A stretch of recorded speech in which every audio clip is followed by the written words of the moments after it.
Hi there, everybody, and welcome back to another Dodgers Baseball Memory Minute. Has a Brooklyn Dodger ever been traded for a radio announcer? Well, Cliff Dapper was 22 years old when he made it to the major leagues in 1942, early in the season with the Brooklyn Dodgers. He was the second string catcher behind All-Star Mickey Owen.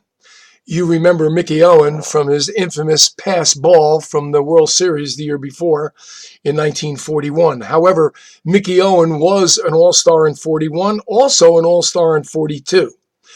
Dodger manager Leo DeRocher was not impressed with Cliff Dapper early in the going in the 42 season.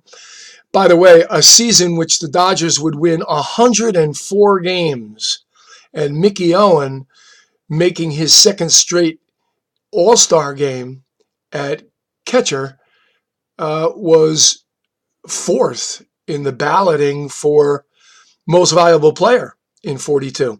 Anyway, back to Cliff Dapper.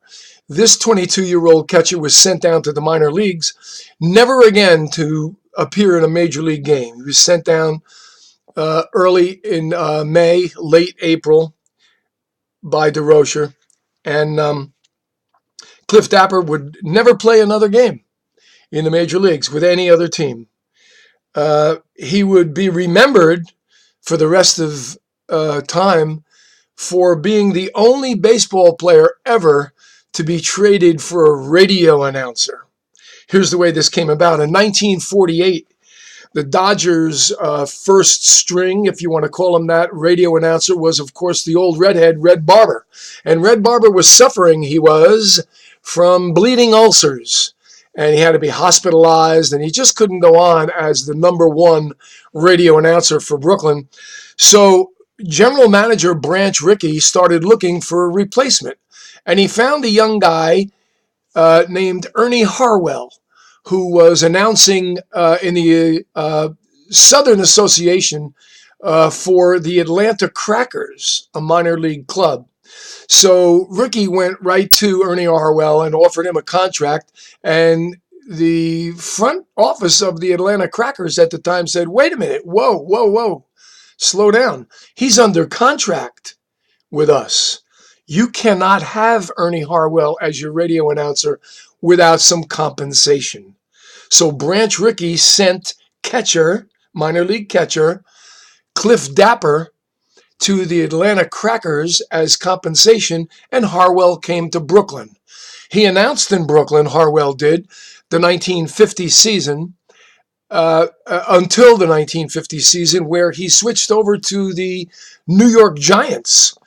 And he announced their games until the St. Louis Browns moved to Baltimore, and he became an announcer for the new fledgling Baltimore Orioles. Harwell did. He goes on, 1960, Harwell goes to Detroit and stays there for the better part of 40 seasons and becomes their Hall of Fame announcer out for the Tigers, out there in Detroit for the Tigers. One last little codicil. In 2002, during Ernie Harwell's retirement celebration, he got to meet Cliff Dapper. Cliff Dapper went to that celebration, and the two met. That was the first and only time the two met. Cliff Dapper traded for Ernie Harwell. This has been a Dodger Baseball Memory Minute.